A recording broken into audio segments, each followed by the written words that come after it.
All right, man, peace. So Canelo Alvarez and Gennady Golovkin, they fought a mega fight for the middleweight championships that Gennady Golovkin currently holds. As we all know by now, they fought to a draw. Watching the fight, I thought that both men were able to execute in regards to what their normal skill set is. I thought that Canelo Alvarez was very impressive with the skill set that he was able to display. I thought he did a great job imitating or trying to imitate Floyd Mayweather in the first 2.5 rounds. I thought that Golovkin started to press the attack in the middle rounds. He started to really push Canelo around the ring. Just in regards to his overall bodily force, his punching force, he was able to keep Canelo off balance and moving backward, but Canelo certainly had the superior skill set, the superior skill level, and made Golovkin miss a bunch of times. I had no problem with the draw. I thought that the fight was relatively inconclusive. If I had to give it to somebody, I would probably give it to Golovkin just because he already had the belt. And like I said, I just thought that he was a little bit more physically dominant, even though Canelo's his skill set was discernibly above Golovkin. Golovkin is the title holder. He has dominated that weight class for a very long time, and I think that it would have taken a little bit greater display to win that fight, to take his belts. But anyway, let's see what Stephen A. and Max Kellerman have to say about it. We watched the fight together, Teddy. Told you so. Told you controversy. You did. Said it all week. Well, what's your reaction to the decision? Well, you already knew that De La Hoya already had this, set up. Everybody's talking about Adelaide Byrd. Look, first off, a woman is not supposed to be judging a boxing match. All right, she's just not. I don't care who don't like that. I don't care who gets mad about that. A woman should not be scoring a boxing match. But the person to watch, in regards to the fight being rigged, is not Adelaide Byrd. The person to watch in regards to who may have been involved in the rigging was the person who gave the draw. Because you have to understand something. When you get one judge to have a draw on their scorecard, the only thing that has to happen after that is that the other two judges have to disagree. All right? That's it. And then you have a draw. So what are the chances in a close fight, which you hope that a Canelo Golovkin fight would be, that two judges would both, score the fight for the same fighter? I mean, more likely than not, the other two judges are going to have a disparate scorecard. At least if you're Oscar De La Hoya, that's what you're hoping. You're hoping for that. So you always want one judge to have the draw. That's what he did when Canelo fought Mayweather. You understand? So everybody's focused on Adelaide Byrd with the 118, 110 scorecard. She's just a chick. I mean, I don't even take her seriously. But it's the person who gave the draw that you have to concentrate on. Corruption in boxing. Follow the money. This has been tarnished by a judge that clearly had no business judging the fight. Adelaide Byrd, whatever her name is. And I mean, look, Adelaide Byrd could have been in Oscar's pocket too. But I always say this. Whenever you see a controversial decision that ends in a draw, you always look at the judge that gave the draw. All right? That's the one who more likely than not was in the promoter's pocket. 118, 110, she needs to be tested immediately. Makes no sense whatsoever. Yeah, she might be sniffing the same cocaine that you sniffing. With your overexcited ass. Allegedly. There's no way in hell that it's a 118, 110. I put an indictment on them. An indictment on them. They are corrupt. I have no problem saying it. They are corrupt. A few years ago, there was a woman judge, $30,000 wound up in her bank account after a bad decision. Who put the $30,000 in her bank account, Teddy? Was it you? Was you tricking again? Look, man, Stephen A. and Teddy, they need their own show, man. Just to see who can yell louder. They can call it Ebony and Ivory. Every time Teddy get around Stephen A., he just start yelling and carrying on. Like he trying to compete with Stephen A. Stephen A., I think, pick up on it. Stephen A. said, I'm not going to be here yelling with your crazy ass. I'm going to fall back. It's like them chicks. You ever see them crazy ass loudmouth chicks? They finally run into somebody that they know is louder than them and they get shut down. That's Stephen A. right now. What is that? What is that? But I don't care what sport you pick. There are always individuals in there who are either corrupt or inept, incompetent, or all three. I agree. There's no oversight board in boxing. There's no commission. There's no national commission. No federal guidelines. Nobody looking and saying, can't do that. Can't do that. Fact of the matter is, with this judge, you eliminate this person. You make sure Judge Bird, the official Bird, is not around. Again. She will be working again. I'll make you a bet. I love you. What the fuck is Teddy smoking, man? She'll be working again. I love you. What does that have to do with the situation, Teddy? I make you a bet. Okay. All right, she will be taking a little time away, as you just saw your boy Stephen A. Kyrie, I tried to get into my Kyrie Kobe mode there. I was trying to be mellow. You were the calmer one of the It was two. not me. I did not lose it. It was Teddy. I was trying to keep him calm. I get it. It was personal. Obviously, the middleweight title fight didn't disappoint. As for the final result, that was a different story. Despite Gennady Golovkin landing more punches than Canelo Alvarez in 10 of the 12 rounds, the bout was scored a very controversial draw. The first pro fight, Triple G didn't win. Max. Yeah, but you can't judge a fight purely off of who landed more punches every round. You got to watch the fight. You know, boxing is not like other sports where you can kind of go by cumulative stats and things of that nature. Sometimes you have to watch the fight and see who scored the more meaningful punches, and you never know how these judges are scoring punches. Max, I'll start with you. Was the fight worth it?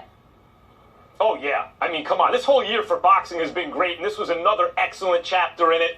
Joshua Klitschko for the heavyweight title was amazing. Ward Kovalev 2 was amazing. There's going to be Lomachenko Ragondiao in December. That's going to be a great tactical matchup, and this was the big fight everyone was anticipating. Yeah, and hopefully we'll see Terrence Crawford in a welterweight bout before the end of the year. Hopefully. We'll see. I don't think it disappointed. It was competitive. The action built as the fight went on. They were both throwing bombs. And I want to just talk about that scorecard for a second. Everyone's allowing that terrible scorecard, 118, 110 Canelo. It was not that, because that judge is saying Adelaide Bird, 10 rounds to Canelo, 2 to Triple G. Not a possible scorecard, terrible. But they're allowing that to mar the fight. The fact of the matter is, any scorecard between 6 rounds to 6, or 8 rounds to 4 for Triple G, like if you had it 6-6, 7-5, or 8-4 Triple G, those are all reasonable ranges. And considering one judge had it even and one judge had it for Triple G, if Adelaide Bird would have had it 6-6, which would have been reasonable, it would have been a majority draw anyway. So her scorecard was outrageous, but Stephen A., it didn't necessarily change the outcome of the fight. I agree with that. And that's also why I said that her scorecard really was not a big deal. They were looking for a draw anyway. De La Hoya definitely wanted a draw, right? If it went to a decision, if Canelo couldn't get the victory, he wanted to try to ensure a draw. Here's the bottom line. Okay, go ahead. Hold on. Here's the bottom line. Triple G had to put his nose in there and keep it in there and not worry as much about the counters that were coming from Canelo. Canelo fought an excellent fight to the point where he was the smaller guy, he was the underdog, he has less punching power, but he was able to box well enough in spots and turn it on when he needed to. You could have given the first 3 rounds to Canelo, or 2 out of the 3. You could have given the last 3 rounds, or 2 out of the 3, to Canelo. Perfectly reasonable for people to say I gave the first and last 3 to Canelo and had a draw. I'm not going to spend too much time on this because I want to get back to my man Kyrie, but I will say this. I think that the judge's decision, that particular judge, Adelaide Bird, was horrendous. It was not 118, 110. I did not have Canelo winning the fight. I had him losing it.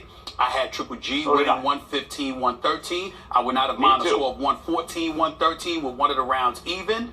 But in the end, it was an epic fight. They delivered on what they promised us. Oscar De La Hoya deserves a bunch of credit. Oh, please. He don't deserve credit for shit. Other than putting on some damn pantyhose and red pumps. The hell does he deserve credit for? Because as a promoter, he delivered the fight to us when he promised he would. He didn't have an option, Stephen A. How much longer was he going to stretch out this fight, man? How much longer was he going to stretch out the fight? He was trying to use the Mayweather-Pacquiao marketing technique of stretching out the fight, but it wasn't working.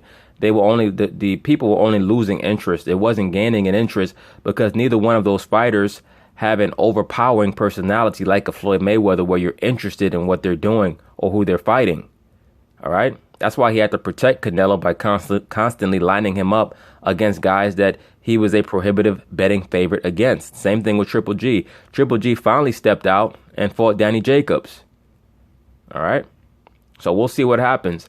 Look, I think that it's a great business decision for both fighters to fight each other again and to make the first fight a draw because, there's some guys out there that's waiting for Golovkin, You got Charlo out there waiting for Golovkin. You got a few guys out there at 160 that are not going to be easy for him. All right, and he is getting older. So we'll see. I mean, what happens to Canelo after this fight? Do they try to bring him back down to 154 or do they keep him at 160? I mean, at 5'7.5", 160 is going to be tough for him when he goes up against guys who are taller with longer arms.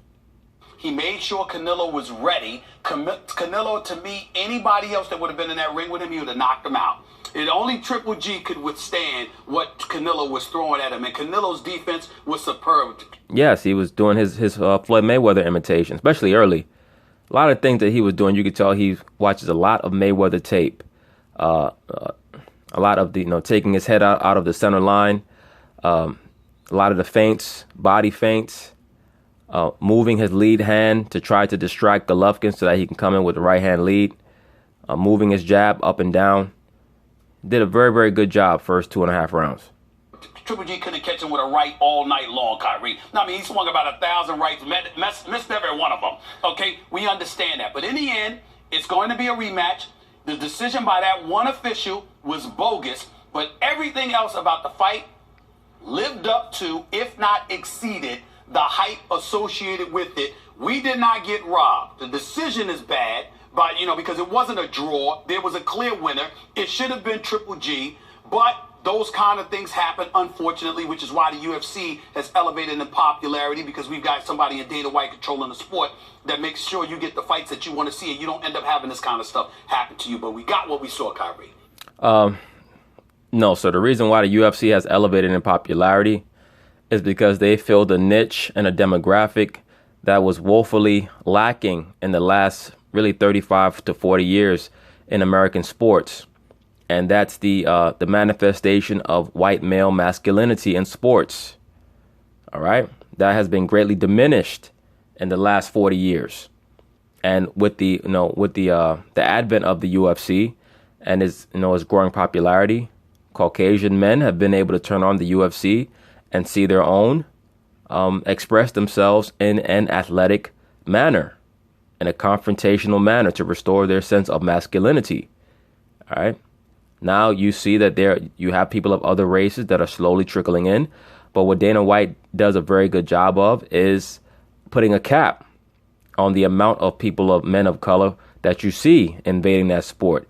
He makes sure that, he really only brings them in about 2 or 3 at a time and allows them to become popular at a very, very slow rate because he knows who his core audience is and he knows the main demographic that he's out there to serve. And that's the young Caucasian male, so-called Caucasian male. That's why. Boxing has, fallen down a little bit in the last 20 years because of pay-per-view. There was a time when boxing was on regular TV a lot, and it allowed people to follow fighters from the amateurs all the way to the championship. You have a guy like Pernell Whitaker, won a gold medal at the 84 games. You got to watch his rise on ABC all the way from his first fight, built him up to become a pay-per-view star on HBO. I wouldn't say a pay-per-view star, but a pay-per-view fighter on HBO. He fought De La Hoya on pay-per-view. All right. A lot of his big fights were on HBO. All right. So, that's how they were able to build up guys back then. Al Heyman has attempted to restore that paradigm with the PBC, but it's a rough go a whole because the guy who was supposed to be the main guy to build up the PBC through his star power was Broner, who's ended up being a big fuck up. Your thoughts real quick. Wow. Well, I'm a fan of Canelo, right, more or less. Right. But in terms of the boxing realm, I leave that to the experts such as you guys. No problem. No doubt about it. That shows wisdom. A man should know when he does not know what he's talking about. Got it. Max? Good enough with it. I thought Triple G won the fight as Stephen A. did. We have the same score, 7 rounds to 5. If you tell me 8-4 Triple G, I go with it. But if you tell me 6-6, I'm okay too. A lot of the fans in the arena really were for Triple G, and I understand that. He seemed to be he was certainly the aggressor and seemed to want it a little more throughout the fight. Although in key moments, Canelo really showed up. Triple G landed most of the effective punches, but Canelo may have landed the most effective punches, like the ones you really remember. Canelo really landed some good shots. Yeah, because his timing was better. All right, Canelo has improved as a fighter, I would say, particularly in the last 3-4 years or so. But yeah, he definitely has improved in regards to his punch placement and his timing. So I mean, when you have a better timing than your opponent, your punches are always going to look better because they're going to be properly placed and at the right time. So for those who are completely outraged as though there's no way that you could have had it 6 rounds to 6, a lot of serious press people who have judged a lot of fights had it 6 rounds to 6. And though I didn't, I can respect that score. And again, the judge will be taking a, quote, small break. Got it. Who cares? Take a long break. Take a long break, short break. I'm leaving. You're so angry about it. You won't see her in the I wasn't. rematch. Teddy was angry about it. It was a Yeah, bogus both were decision. angry. But I'm Teddy wasn't angry. Teddy's just angry at life. Teddy's the type of person, like Teddy's the type of motherfucker. Just he just blow up at any damn thing. What do you mean it's raining? Oh my God! Fuck this. All right, so now this is the direct aftermath of the Triple G and Canelo Alvarez mega fight for supremacy in the middleweight division. I just wanted to go over some things that I saw in the post-fight interviews. So let's see what they have to say.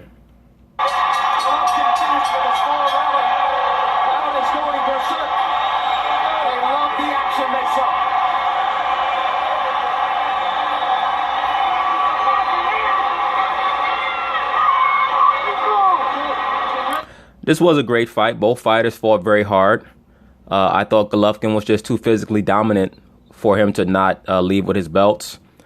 And them declaring the fight a draw allows everybody to pretty much leave with their pride and their current situation, their current perception intact, their status quo intact. Canelo still can be viewed as a bankable commodity. He went 12 rounds with Gennady and took him to a draw, a guy who had basically disintegrated everybody else that he got in the ring with.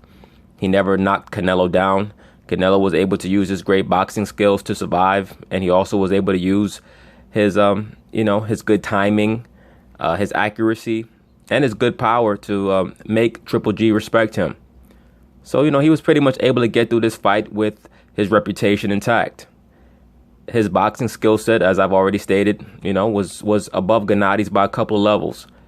But Gennady's overall determination and punching power and natural strength were able to carry the day for him. So let's see what they have to say.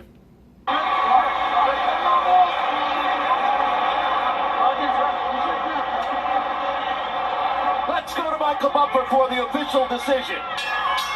Ladies and gentlemen, we go to the scorecards after 12 rounds of boxing.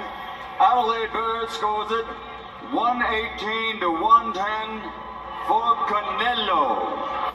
Adelaide Bird brain. Let me find out Canelo hitting that. Let me find out Canelo hitting that old lady. Dave Moretti scores it 115, 113 for Triple G. That's what I had it. And Don Trella scores it 114, 114, a three-way split. This is officially a draw.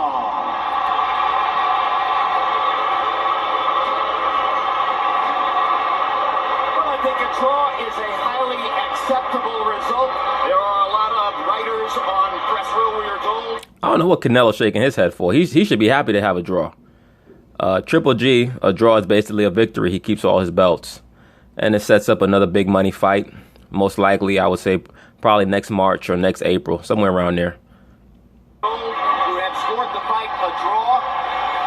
118, 110 for Canelo. No, that did not happen. That is fiction, unfortunately. But at the end of the day, a draw is a result that should be satisfying enough for boxing fans because it means you'll get to see it again. And that's exactly what we all want. No, that's exactly what y'all want, because HBO right now, you guys are hemorrhaging with your boxing program, because ever since Floyd Mayweather left, you decided that you're going to cash your lot in with all non-black fighters. And most people are not really interested in watching a boxing network, a boxing programming that specifically and purposefully seems to want to omit all black fighters from its programming. Right? It's like HBO got mad at Floyd and they decided they're just not going to show any more black fighters. Now, they had Terrence Crawford for a while because they were working with Bob Arum, but even Bob Arum has left them. So now it's pretty much Canelo or bust. If you watch HBO boxing, it's basically the Mongoloid boxing tournament. Final CompuBox box numbers. And I'm sure that neither fighter at this moment is happy with the draw. Gennady Golovkin landing 49 more punches, throwing nearly 200 more punches. Therefore, Alvarez landing at the slightly higher connect percentage. Power punches. Canelo outlands Golovkin in power shots. I thought Canelo did a very good job with his body work. The problem with Canelo has a couple of problems. Number one, his stamina is still a major issue. I don't know if it's because he's necessarily too muscle bound. Some people just don't have a good physiognomy to develop a high level cardio. Canelo seems to have that issue. Very similar to, what's his name? Conor McGregor. He just tires out. After 3 rounds, he has to rest. He started to rest too much along the ropes against Gennady. It allowed Gennady to build up momentum. Gennady is a guy that you have to stand in the middle of the ring with, and you have to make Gennady move backward because he does not fight well at all going backward. He needs his momentum because everything with him is about force and power. You have to put him in a position where he's going backward because he's not a good counterpuncher. He does start to get a little antsy if you make him move back. Most fighters cannot make him move back. He's a very focused, dedicated fighter. So when you allow him to start moving forward, he is going to build up momentum like a juggernaut. And that's what Canelo allowed in the middle rounds. 114 to 110, and lands at a significantly higher percentage. Gennady was missing a lot with his right hand. And at the end of the day, the edge here definitely goes to Alvarez. I believe that I said that Canelo is going to make him miss a lot with his right hand. Canelo has very good defense, especially against right hands. He rolls his head very well against right hands. It would do him well, since Floyd Mayweather is clearly his idol, it would do him well to consider going to the Mayweather gym and seeing if he can learn some things there. There are techniques that he can use in the middle of the ring where he can rest and still be aggressive at the same time. Right? If he could raise his left shoulder up, put his chin down behind his shoulder, stand his ground, and not let Gennady move him back, I think that it would have been much better for him than to resort to putting his back along the ropes and trying to make Gennady get tired by shooting his shots while you were resting on the ropes. Gennady knew what you were doing. And even though Gennady was getting winded, he still has enough conditioning to keep focused and keep on trucking when he knows that you're tired. That's the thing about fighters who are getting tired. A lot of it's mental. And if they see that they're getting tired and you're not, that tends to multiply their feeling of fatigue. But when they see that they're getting tired, but so are you, it encourages them to keep trucking. Canelo has to learn how to hide his fatigue better. He has to improve his cardio. He has a serious issue after the 3rd round, continuing the pace that he sets early. And, that tells me that he's not doing enough road work. He's not doing enough jump rope. And he's probably not training in the right area. He's the type of guy who probably needs to go train in a high altitude area. As far as I know, he's not doing that. Maybe he is. I don't know. But I don't know. I don't believe that he trained at Big Bear, but he may have. If he's training at Big Bear, then he probably needs to take his ass over to Colorado and train at an even higher altitude. But he has to make a concerted effort to improve his stamina, especially for the next fight, because he's not going to beat Gennady through power. Gennady's naturally stronger and hits harder than him. There was even a portion in the fight where, in between rounds, Canelo's trainer told him, "Look, he's stronger than you." Canelo's trainer told him you have to beat him in the middle of the ring. In other words, the advantages that you have over him are timing, skill, and speed. You have to utilize you have to utilize the advantages that you have. When you start allowing yourself to rear back and lean back and fall back along the ropes, that allows Golovkin to establish all the momentum he needs to give himself the confidence to keep on going. There was a portion in the fight where Golovkin kind of doubted himself a little bit, especially early. Canelo had to build up that big lead and then, keep the momentum going throughout the fight. It's a 12-round fight. You have to have the same game plan all 12 rounds. So you have to have the same conditioning all 12 rounds. That's very difficult to do. Canelo might want to consider a different weight training program that's not so muscle building specific. I don't know. It's up to him. Maybe take a little barbell work out and bring in a little bit more kettlebell work. I'm not sure what his training program is, but when you have a guy who's always getting tired after 3 rounds, it's not going to fare well for him in big time championship fights. We saw it against Floyd. We saw it against Lara, and we saw it against Golovkin. There are a lot of big fights coming for Canelo down the line, and he will start losing fights if his conditioning is this much of a factor, especially against guys who are fast and slick. But then if you turn to jabs, it's an entirely different thing. As Gennady lands 53 more jabs, throws 128 more jabs, and lands at a significantly higher percentage. I personally would have felt that might have been the difference in the fight. But at the end of the day, we have a draw. Let's take a look at the punch zone, which will show you where these punches landed. Gennady Golovkin getting credit by CompuBox for landing only 8 body shots in the fight. He may want to rethink that before the rematch. Well, the reason why Gennady didn't land many body blows or body shots is because clearly Canelo's power, he felt that power. Whenever you see a guy who naturally goes to the body, especially as much as Golovkin likes to, and he doesn't go to the body against a certain fighter, it's because he could feel the power that was coming back. All right. Whenever you make a concerted effort to body punch, you have to lean in, you have to lean your head in there, you got to lean your chin in there. And Canelo does have a vicious right uppercut. Canelo Alvarez landing 44 body shots. That was a good idea. But Golovkin landing 83 more punches than Canelo upstairs. And much respect to Golovkin. He took a lot of hard body shots and he kept coming forward. That shows you he was in great condition, as good a condition as he could be for somebody his age. And he was able to step it up in the later rounds, which showed you how great a condition that he actually was in. To take those body shots and to still keep coming forward and attack Canelo and be as aggressive as he was, pushing him around the ring at certain points, he was in great shape, man. He was focused. And a lot of that margin came from the big edge in jabs by Golovkin. And now Max Kellerman stands by with both great fighters. And that's another thing. Golovkin does have a great jab, and Canelo, for a guy who is as technically sound as he is or tries to be, he needs to work on his jab defense. That's another reason why I said, since he watches so much Mayweather film, he should adopt a lot of the Mayweather defensive tactics in the middle of the ring. Left shoulder up over your chin, right hand up by your chin, so that you can pick off those jabs. All right. Every time Gennady steps in, you don't have to step back. Right. You hold your ground. You pick off that jab and you counter. You have to make him move backward in order to beat him. It's not going to be easy, but you have to do it. Gennady, you have won every professional fight you've had, most of them very easily until tonight.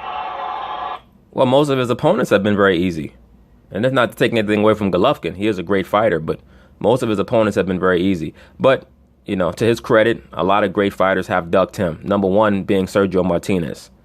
Sergio Martinez ran from him for about 2 years and never fought him, because he knew that Golovkin was going to beat him. And he said, well, if I'm going to lose, let me at least lose to Miguel Cotto, because at least Miguel Cotto will get me paid.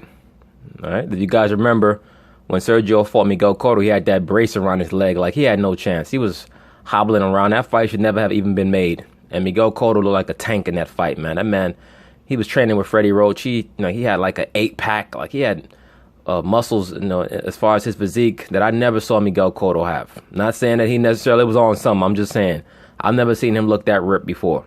And he beat the shit out of Sergio Martinez. Point being is this: Sergio should have fought Golovkin, but he never did. But he was never the same. He was never the same fighter after he tore his knee up in the fight with Chavez Jr. What happened tonight? You know, today, really big Mexican Day, Independence Day. Congratulations to all my friends from Mexico. This motherfucker was trying to kiss the Mexican's ass. You're not Mexican. Look, he asked you about the fight, man. What happened in the fight?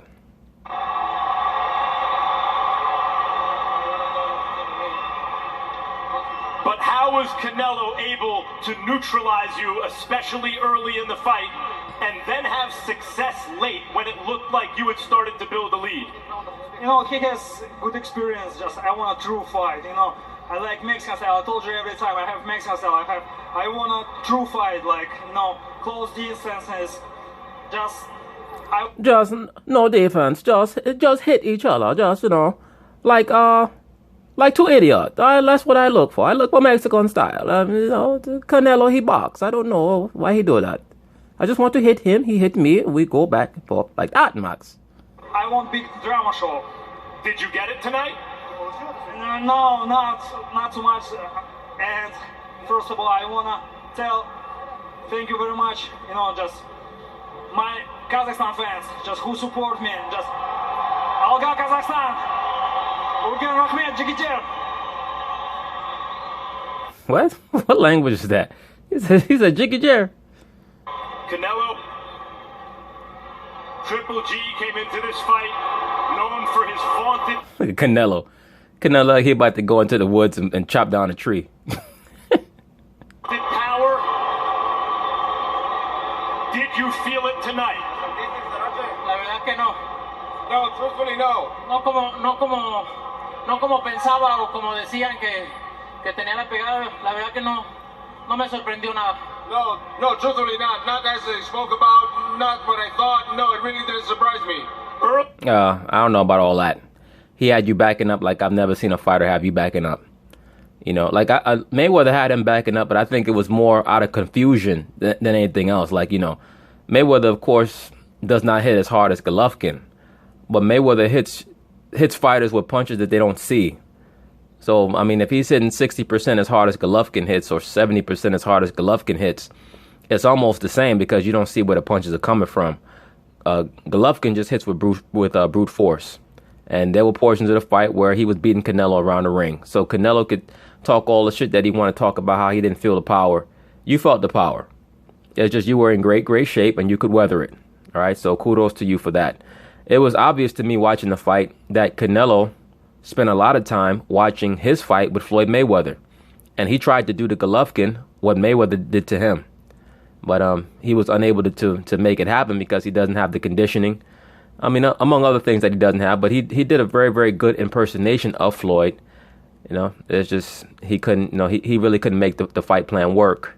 Because you have to have freakish athleticism and stamina to do something like that, to beat a fighter on the level of Golovkin, who, even though he's not great overall, Golovkin I'm talking about, he's not great overall in regards to defense and boxing skills as far as technical ability, moving his head, evasiveness per se. But he is extremely experienced. Golovkin has well over 400 amateur fights. And, you are going to have to be a special fighter to beat him. And Canelo was not quite able to make his game plan work. Early in the fight, in the first 3 rounds, you were boxing very well. And then he started to come on in the middle rounds. What changed? No, obviamente en los primeros asaltos salí a ver qué era lo que mostraba para después seguir haciendo la pelea, pero gané 7, 8 rounds de la pelea fácil. In the first rounds, I just came out to see what he had, but then I started building. But I won 7, 8 rounds quite easily. No, man. I give you 5, at the most 5 rounds. It seemed to us ringside that by the last 3 rounds, Gennady had built the lead and that you sensed some urgency and started fighting in the championship rounds as though you needed them to win the fight. Announcers always say this shit to fighters. They always talk about how, he fought desperately. A fighter could feel like he won 8 rounds. Canelo has an alpha male personality, so I expect him to say that he feels like he won 8 rounds because there were certain rounds that could have went either way. I give most of those rounds to the champion because at the end of the day, you're coming for his belt. But, it is reasonable for Canelo as an alpha male to believe that he won 8 rounds. But these guys, these idiots, these announcers, they always get in these fighters' faces and talk about, well, I think that you thought you were losing because you fought desperately in the last 3 rounds. All great fighters understand that down the stretch of a championship fight, even if you think that you've won in the first 9 rounds, even if you think that you've won 6 out of the 9 rounds, you still fight extremely hard the last 3 because you have to close the show, especially if you're trying to take another man's title. So, when these guys are coming around trying to make some correlation between how hard a fighter fights at the end of the fight with whether or not the fighter thought he was winning or losing, it just shows you that these are guys who never put on gloves, they never step in the ring, they never engaged in any type of organized sport, right? Which is Max Kellerman for you, a reformed wiggle white boy, super liberal Caucasian Jew, who don't really know shit about what he's talking about most of the time. No, obviamente para convencer lo que ya tenía ganado. No, not at all. To be convincing in what I already had won. That's all. So Canelo felt that he won 7 or 8 rounds. What did you think, Gennady? Why are you translating shit for his ass? He speak English. Today people give me, draw. Just my focus on boxing. I think, look my belts. I still champion, Max. Exactly, that's the point. He really won. A draw is a victory for him because he protected his titles. I'm not lost, really. You mentioned that you didn't have a big drama show today, but you came in as the aggressive fighter. His job was to counter and box you and neutralize your offense. Whenever you have a fighter like a Canelo, who, like everybody knows, is a counter puncher, I said that before the fight. I said that this fight would not be some big Hagler Hearns firefight like they were trying to sell it as, and deep down they knew that it wasn't going to be that because that's not Canelo. Canelo is a very conscientious fighter. Even though he talks about the Mexican lineage, he really fights more like black fighters. You could tell that Canelo spends most of his time watching footage of American black fighters. He most likely watches more footage of Floyd Mayweather and Pernell Whitaker and Muhammad Ali than he does Chavez and a lot of these other guys because he fights nothing like them. Everything with Canelo is hit and don't get hit. So I can tell who he studies just based off of how he fights. I can tell that his favorite fighter is Floyd Mayweather. Isn't it your job to make sure it's a drama show? And let me just add this also. When you have a fighter like a Canelo who's a counterpuncher, he has to fight an almost perfect fight to take a fighter like this championship. He has to fight an impeccable fight.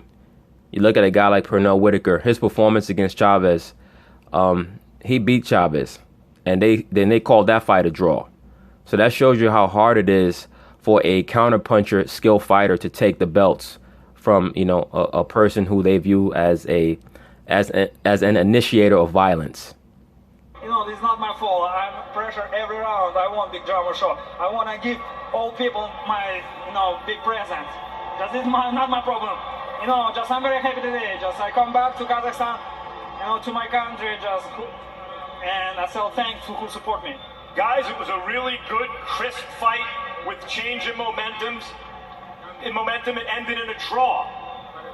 Do you want a rematch, Canelo? Claro que sí, por supuesto que sí. Yes, of course, obviously yes. Si la gente lo quiere, hacemos la revancha. If the people want it, yes. Este es empate porque no hay revancha. This is a draw, basically. He didn't win. This is a draw. And you feel you... No, bro, he won because he kept the belts. You won.